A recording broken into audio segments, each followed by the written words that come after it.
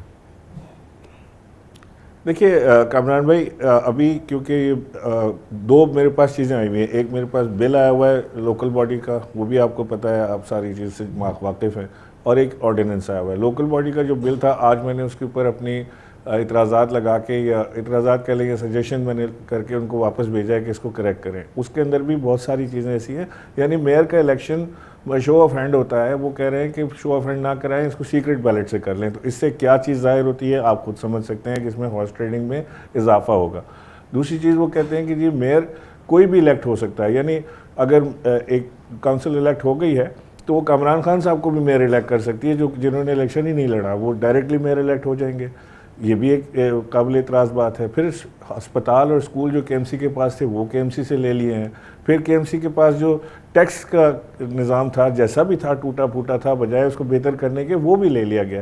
تو یہ تو ایک ٹوتھ لیس قسم کا ایک ڈمی میئر لا کر بٹھانے کا. اور پھر اس کے اندر ایک شک ہے جو بڑی انٹرسٹنگ ہے, وہ یہ ہے کہ بائی نوٹیفیکیشن وہ اس کے اندر کوئی تبدیلی کر سکتے ہیں, اس کو ختم کر سکتے ہیں, اس کو چینج کر سکتے ہیں. تو یہ ساری جو ہم ابھی بحث کر رہے ہیں یہ ساری اسی ایک شک میں بیکار ہو جاتی ہے کہ جب جو مرضی ہوگی وہ اس کو چینج کر دیں گے.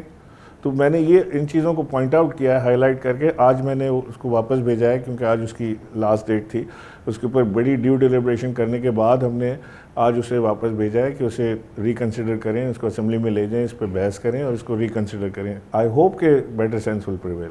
تو میں پھر یہ سوال پوچھتا ہوں کہ پھر آپ نے تو بھیج دیا, مگر آپ تو اس شہر کے ترجمان ہیں, آپ سے مطلب پی ٹی آئی, اور آپ کو تو حق جو یہ دیا ہے ریپریزنٹیشن اس شہر نے, تو یہ تو آپ نے تو اپنی آبزرویشنز کر کے بھیج دی یہ، اور آپ نے بڑا مینشن کیا یہ لوکل گورنمنٹ کا جو نیا قانون سامنے آ گیا ہے، اس نے تو تباہی پھیر دی ہے نا. اس میں تو اب کچھ بچا ہی نہیں. شہر میں شہری حقوق اور شہری حکمرانی اور شہری حکومت کا تو تاثر ہی ختم کر دیا ہے. ایک پریزیڈنشل نظام آ گیا ہے جس میں کہ براہ راست اگر میئر منتخب ہو سکتا ہے تو کل صدر پاکستان بھی ہو سکتا ہے، تو اس میں کیا ہے؟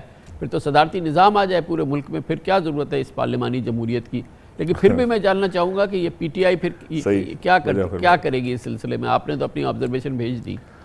دیکھیں کامران بھائی، یہ ان کا پولیٹیکل ڈیسیجن ہوگا کہ وہ اس کے بعد اگر یہ نہیں ہوتا ہے اور اسی طرح بات چلتی ہے تو وہ کیا، اگر وہ اس کو موومنٹ چلانے کے لیے اس پہ روڈ پہ آنا چاہتے ہیں، وہ یا کورٹ میں لیگل بیٹل لڑنا چاہتے ہیں، وہ ان کی اپنی ایما پر ہوگا.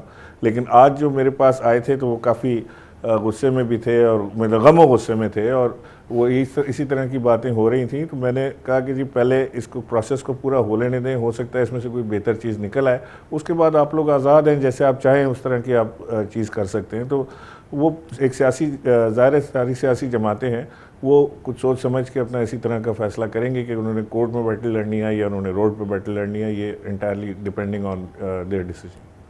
Thank you so much. بہت بہت شکریہ جناب عمران اسماعیل. گورنر سندھ ہمارے ساتھ موجود تھے. بڑے کلیدی معاملات ہیں. ایک جانب یہ کہ تمام ناجائز تعمیرات کو، قبضوں کو یہ ریگولرائز کرنا ہے، اور وہ کرپشن مافیا جو کہ پچھلے 14 سال سے مسلسل ایک چپے پہ ناجائز تعمیرات کرواتی رہی ہے، اربوں خربوں کے پیسے رشوت جمع کی ہے، اس کو ریگولرائز کرنا ہے. دوسری جانب شہری حکومت کے اختیارات، خود مختار شہری حکومت اور اس کو تمام اختیارات حاصل ہونا آئین کی شیخ 140 سے، وہ تصور بھی اب ختم کیا گیا ہے، اور لوکل باڈیز اس جو قوانین ہیں اس میں ترمیم کی گئی ہے. اب جو نیا یہ تعمیرات کے حوالے سے، غیر قانونی تعمیرات کے حوالے سے نیا آرڈیننس سامنے آیا ہے، اس کی ایک انڈیپینڈنٹ قانونی آئینی رائے حاصل کریں گے. سینئر قانون دان بیرسٹر عابد زبیری ہمارے ساتھ ہوں گے چھوٹے سے وقفے کے بعد. Welcome back. وقفے سے قبل گورنر سندھ عمران اسماعیل ہمارے ساتھ موجود تھے. اس آرڈیننس کی بات ہو رہی تھی جس کے ذریعے حکومت سندھ چاہتی ہے کہ کراچی میں تمام غیر قانونی تعمیرات، ہر طرح کے غیر قانونی عوامل جو اس سے منسلک ہیں اور جس کرپشن کی چھتری تلے یہ سب کچھ ہوئے ہیں، ان کو ریگولرائز کر دیا جائے. کیا آئین، قانون اور موجودہ ماحول اس بات کی اجازت دیتا ہے؟ کیا پاکستان کی عدالت عظمیٰ یعنی سپریم کورٹ اور عدالت عالیہ اس پر خاموش رہیں گی؟ اس تمام امور پر بات کرتے ہیں، ایک انڈیپینڈنٹ قانونی رائے حاصل کریں گے. ہمیں جوائن کر رہے ہیں نامور سینئر قانون دان بیرسٹر عابد زبیری. بہت بہت شکریہ عابد زبیری صاحب. یہ آرڈیننس کی گفتگو آپ نے ضرور ملاحظہ فرمایا، اس پہ مجموعی رائے کیا ہے آپ کی؟ بسم اللہ الرحمن الرحیم. شکریہ کامران صاحب. دیکھیے میری رائے یہ ہے کہ یہ ایک آرڈیننس جو ابھی میرے خیال سے سائن نہیں ہوا ہے، گورنر یہ آرڈیننس بنا نہیں ہے لیکن ایک ڈرافٹ ہے، یہ ساری چیزوں کو کور نہیں کرتا.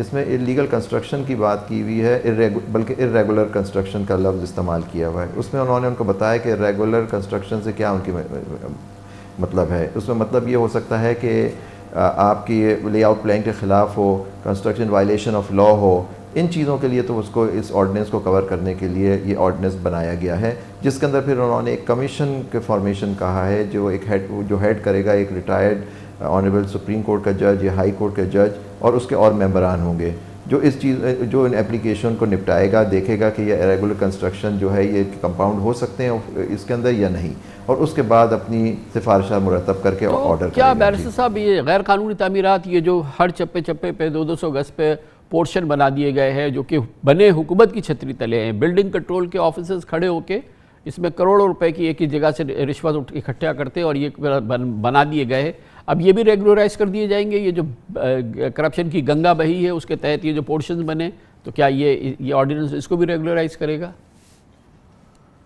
جی میرے حساب سے اس میں بہت ساری چیزیں کور ہو رہی ہیں اس لحاظ سے کہ جس کی جہاں ارریگولر کنسٹرکشن ہے تو اس میں آپ جیسے آپ نے فرمایا کہ کچھ اس کے حصے بن جاتے ہیں لیگل، اس کے اوپر بھی وہ کور کریں گے، لیکن اس کا دائرہ اختیار اس کمیشن کا جو ایک بنے گا اس آرڈیننس کے تحت وہ یہ ہوگا، وہ دیکھے کہ یہ ریگولر کنسٹرکشن کیا اس کو ریگولرائز کیا جا سکتا ہے یا نہیں. وہ اپنے اس طرح سے اس کے پاس بہت سارے اختیارات ہیں، وہ سمن کر سکتا ہے، پارٹیز کو سمن کر سکتا ہے، ریکارڈ کو وہ سمن کر سکتا ہے وہ کمیشن اب مختلف دفتر کے لوگوں سے. تو اس کے لیے اس کا تعین بڑا ضروری ہے نا، حدود، قیود، پیرامیٹرز، کیا چیز جو ہے وہ ریگولرائز ہو سکتی ہے، یا تمام جو یہ اس قسم کا کام ہوا ہے وہ سارا ریگولرائز ہو جائے گا؟ وہ تو ہمیں فی الحال کہیں نظر نہیں آ رہا ہے، یہ حدود قیود اور یا پیرامیٹرز جو ہیں۔ ہے دیکھیں، پہلی بات ہے کہ یہ جو لا ہے یہ ایک ٹائم باؤنڈ لا ہے، یہ 1 سال کے لیے آ رہا ہے اور اس کو میکسیمم 1 سال کے لیے اور ایکسٹینڈ کیا جا سکتا ہے۔ اس کے اندر رولز بنانے کی پاور بھی ہے اور کمیشن اپنے ریگولیشنز بنا سکتا ہے۔ تو ہمیں اب آئے دیکھنا ہے کہ پہلے اس کام پہ کام کرنے سے پہلے کمیشن اپنے ریگولیشنز بناتا ہے یا اس کے تحت کوئی رولز بنتے ہیں، وہ فردر اس کو ڈیفائن کریں گے کہ کس طرح سے ان کو اپنی یہ پاور ایکسرسائز کرنی ہے۔ میں یہ جاننا چاہ رہا ہوں کہ وہ جس کرپشن کی چھتری تلے یہ سارا کام ہوا ہے، یعنی کہ جو کئی دہائیوں سے جس طرح سے بلڈنگ کنٹرول مافیا حکومت سندھ کے متعلقہ محکموں نے اس میں جو جس سمندر کو بہایا ہے کرپشن کے، تو اب یہ ریگولرائزیشن کا مطلب یہ ہے کہ وہ تمام معاملات جو اس کے تحت ہوئے ہیں، جس چھتری کے تحت ہوئے ہیں، ان سب کو بھی این آر او مل گیا، یہ مہا این آر او ہی ہوا نا پھر؟ سمجھتا ہوں کہ اس کے اندر بہت سے ایشوز آپ وجہ فرما رہے ہیں کہ دیکھیں یہاں جتنی کنسٹرکشن انلیگل ہوتی ہے اس میں کرپشن بدنیتی بالکل ہوتی ہے اس کا، اور اس پہ کورٹس کے بہت سارے فیصلے آئے ہیں کہ کس طرح سے یہ انلیگل اس شہر کو تباہ کیا گیا ہے۔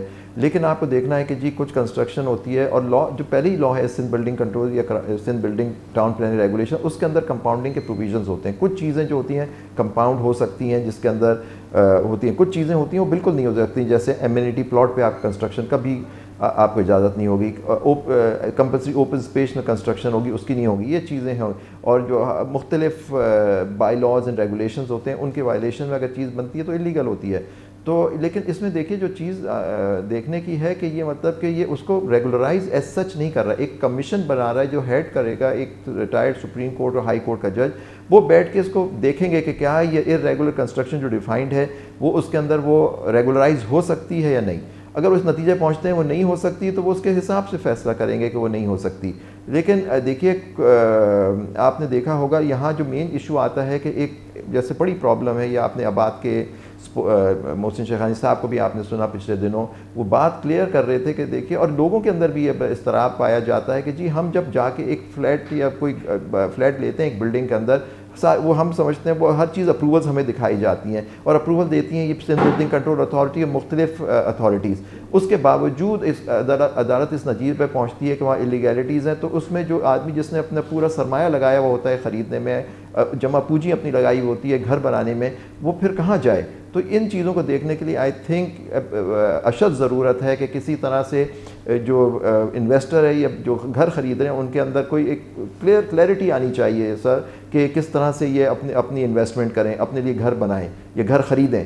تو یہ اس کے لیے بہت ضروری ہے۔ میں سمجھتا ہوں یہ آرڈیننس کے اندر بہت چیزیں رہ گئی ہیں، ان کو اگر بنا ہی رہتے کور کرنا ہوگا۔ دوسری بات جو چیز ہے کہ اس آرڈیننس کو اگر یہ آرڈیننس بن جاتا ہے، گورنر صاحب اس کو سائن کر دیتے ہیں، اس کے اندر آرڈیننس جو ہوتا ہے نا وہ آپ دیکھیے گا یہ جو ہوگا 90 ڈیز کے لیے ہوگا، یہ پروونشل ہے۔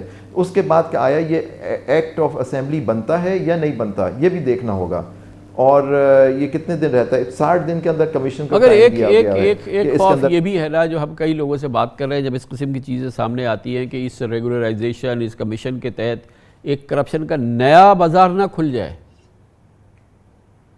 دیکھیں کامران صاحب، اگر یہ پاور کمیشن کے بجائے گورنمنٹ کو دے دی جاتی کہ وہ ریگولرائز دیکھیں گے تو آپ کرپشن کی بات کر سکتے ہیں، لیکن جہاں ایک ریٹائرڈ جج آف دا ہائی کورٹ اور سپریم کورٹ بیٹھ کے دیکھے گا، اس کمیشن کو ہیڈ کرے گا، اس کے اندر ممبران ہیں اور مختلف، تو میں نہیں سمجھتا کہ کب جب وہ دیکھیں گے کہ اس کے اندر کیا ریگولرائزیشن ہو سکتی ہے نہیں، تو میں سمجھتا ہوں کہ یہ اس طرح کہنا کہ یہ کرپشن اس کو فردر جنم دے گی کرپشن، یہ آرڈیننس میں نہیں سمجھتا کہ تو ویسے ایک بات بتائیے کہ ساری یہ ایفرٹ ہو جائے، یہ تو پرانی جو کرپشن ہوئی ہے اس کو ریگولرائز کرے گی، اس کو چھتری دے گی، اس کو ریگولرائز کرے گی، وہ سارے غیر قانونی کام کرے گی، آئندہ یہ نظام نہ چلے، یہ بلڈنگ کنٹرول اتھارٹی میں جو منصوبے جاتے ہیں اپروول کے لیے بغیر پیسے دیے وہ منظور ہو جائے، اور یہ 400 450 جو منصوبے پڑے ہوئے ہیں اس قسم کی جو رکاوٹیں سامنے نہ آئیں، ملک میں تعمیرات ہو، شہر میں ہمارے تعمیرات ہو، زبردست طریقے سے کام چلے، شفاف طریقے سے کام چلے، کیا یہ ممکن ہے کہ آئندہ یہ رشوت ستانی کا بازار گرم نہ ہو، غیر قانونی عمارتوں کی اجازت نہ دی جائے؟ تو کیا یہ ممکن ہے اب اس کمیشن کے تحت اور اس آرڈیننس کے تحت؟ ہمیں آگے کا بھی سوچنا ہے، جیسے آپ نے فرمایا کہ دیکھیے کرپشن پہ محیط ہے، جب تک آپ لاز کو صحیح نہیں کریں گے آپ کے یہاں یہ کرپشن جو ہے ختم نہیں ہو سکتی، کیونکہ دیکھیے آپ کنٹونمنٹ بورڈ چلے جائیے، آپ ان کے KDA چلے جائیے, آپ SBCA چلے جائیں, وہاں آپ کو بغیر پیسے دیے کام ہوتا ہی نہیں ہے. یہ عام شکایت ہے لوگوں کو. اس کو کس طرح سے اس کا ازالہ کیا جائے, اس پہ سختی کرنے کی ضرورت ہے. لاز کو اس طرح سے بنانا چاہیے تاکہ عام آدمی جا کے جو, اور یا دوسری چیز جو سب سے امپورٹنٹ کہ میں ایک انویسٹر ہوں, میں جا کے کوئی چیز خریدتا ہوں, مجھے معلوم ہو کہ جو میں چیز خرید رہا ہوں وہ جائز ہے, ساری اپروولز ہیں, سارے وہ پلاٹ جو ہے وہ اللیگل نہیں ہے, وہ پلاٹ کا سائز صحیح ہے. یہ ساری چیزیں اتھارٹیز کے اندر یہ پروف ہونا چاہیے. کوئی اس طرح کی چیز ہو جہاں سے یہ سرٹیفائی ہو کہ جو آپ جس چیز میں انویسٹ کرنے جائیے وہ according to approved building plan, approved, ساری اپروولز کمپیٹنٹ اتھارٹیز نے دی ہوئی ہیں یا نہیں دی ہوئی, تاکہ بعد میں یہ نہ ہو کہ جی اس میں یہ لکونس تھے اور جو آدمی پیسے لگا رہا ہے اس کی جو ساری سرمایہ سب ڈوب جائے اور گھر سے بے گھر ہو جائے. بہت بہت شکریہ, بہت شکریہ جناب بیرسٹر عابد زبیری ہمارے ساتھ موجود تھے. اس کے ساتھ ہی ہمارے آج کے پروگرام کا اختتام ہوتا ہے. کل آپ سے پھر ملاقات ہوگی انشاءاللہ. کل تک کے لیے کامران خان کو اجازت. اللہ حافظ.